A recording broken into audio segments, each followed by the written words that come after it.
YouTube beauty world, it's Jody here, and today I'm going to do a little bit of a review. And I'm going to do a little bit of a review on this guy right here. This is the YSL Touche Eclat Blur Perfector.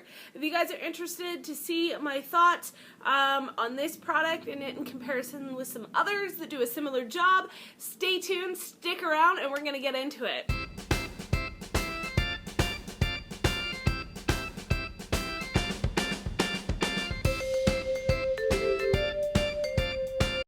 Alright everybody, so let's get into this. So the YSL Touche Eclat Blur Perfector. This product is kind of interesting. It really caught my eye because of what it said it did. It comes with a mirror. Here it is here. It is kind of a gel consistency. If you guys know the old school Benefit Dr. Feelgood, this is a very similar texture and consistency to it. The difference with this one is supposed to turn into a powder on your skin. We'll get into that. First thing I'm going to talk about is actually the packaging. The packaging on this, from a distance and from afar, without holding it in your hand, actually looks quite slick. It's got the nice pink YSL, the gold, the nice big mirror with black. It's pretty flashy looking, but I'm going to be honest with you, I've owned a few YSL products, and this packaging feels cheap. I think my Milani packaging may actually be a little bit better than this stuff is. Feels like a cheap plastic. It wiggles. The latch on it is just a clip latch. It's not even magnetic, and even at that, you really gotta snap it to get it in. I wasn't that impressed at all with the quality of the packaging on this. It does come with a slick little satin bag that says YSL, and the little sponge sort of applicator that goes with it. Here's one of my problems with the packaging set up the way it is. Although it feels fancy because you have a little velvet bag, really when it's in my purse and on the go using it for one of the things that they say that it's for blotting, on the go, this is a pain in the ass. I gotta get into my makeup bag, and then I gotta get this out of the makeup bag, and then I have to go in the other side, get this, to finally use this thing. I got 3 things in my hand. When you pop this open, this little sponge, however, it looks like it could fit. The package does not close with it in there, so in this regard, I hate this little baggie and this separate sponge. I find that this product actually applies better with the old phalanges than it does with this useless little cheap sponge. Okay, so this product right here on the Sephora site on my phone actually says the Blur Perfector Compact that perfects the skin while retaining its luminous glow. This portable perfector is Yves Saint Laurent's first ever Blur Perfector encased within a compact. It transforms from a balm to a powder upon application to soften the skin's imperfections, creating a luminous yet subtle rosy glow effect.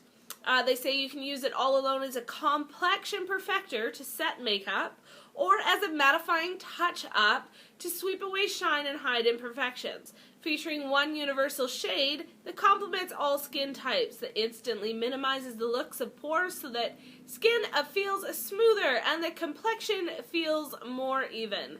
So that's the description of it. What I'm going to say about this product is this product does some of what it says it's going to do.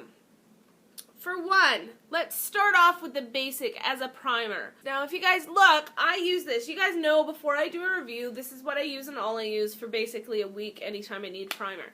If you guys look around here and around here, in the areas where a product like this would be most prone for me to want to use it in the future rather than all over the face, it caused me to break out.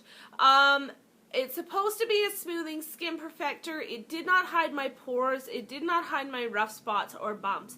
The one thing that I will say is as long as I was using a light to medium coverage, that its claim to leaving a luminous glow did work on my skin. Like I said in the intro, it worked better applying it with my fingers than it did with the sponge. The sponge just felt like it smeared it around and never really accomplished anything, rather than packing it in. $55 for this. Now I'm going to show you guys something that I find very comparable. And that's going to be the good old, like this thing has been around forever, and that is the Dr. Feelgood. by benefit. I find that for me personally it does a better job. I use this as a primer all the time. You guys will see, it's down in there pretty good, and this sponge is very well worn. With the Dr. Feelgood, I can pack it into my skin. I find that it's smooth. It works as an excellent, excellent primer. It does exactly what the YSL says that it's going to do. This looks kind of yellow in the tin, but really it's clear. On the claim that this turns from like a wax kind of feeling to a powder, I never got the powdery feel. I could touch my skin before applying foundation in the same spot. It still had that waxy feel to it. Never quite totally went to powder. This doesn't claim to do that, and it doesn't do that. So the two of them react to my skin very, very, very much in a very similar way and do the exact same thing. This, I find, actually hides my imperfections better. But once again, it doesn't turn to a powder finish. Neither one of them does. It's not a surprise. Dr. Feelgood tells you that it is a mattifying, that it does mattify, and that it is intended to go over top of makeup. When you use this to go over top of makeup, do not use the sponge. Use your finger and pat it on. It works like the YSL does. The only thing I'm going to say is that the good old-fashioned Dr. Feelgood, actually when I'm still out in the heat and I start to sweat, lasts like way long, like hours longer before I need to reapply it, compared to the YSL where it took maybe half an hour, maybe 20 minutes, 30 minutes, and I had to reapply it.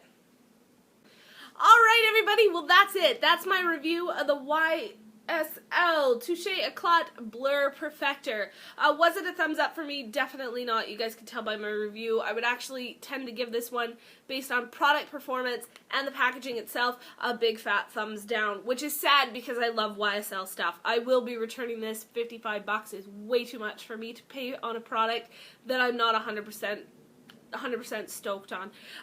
If you guys love YSL and this is something you want to try out, I say go for it. When you look on the Sephora website, it's got 5 out of 5 stars on it, so people are loving it. It may just be me. It might just be my skin.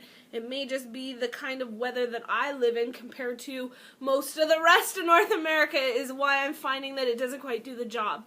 The packaging, you know, the little velvet case to me is somewhat kind of useless and not worth the price tag.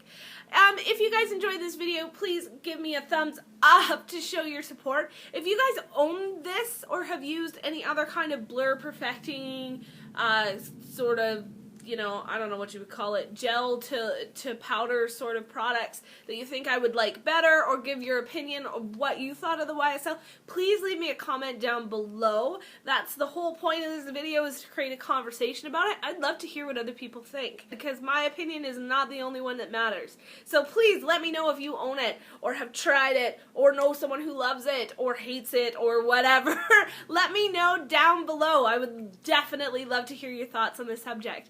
If you're not subscribed to my channel already, don't forget to hit that subscribe button. It would be greatly appreciated. And as always, guys, thank you so much for stopping by, and I will see you all next time.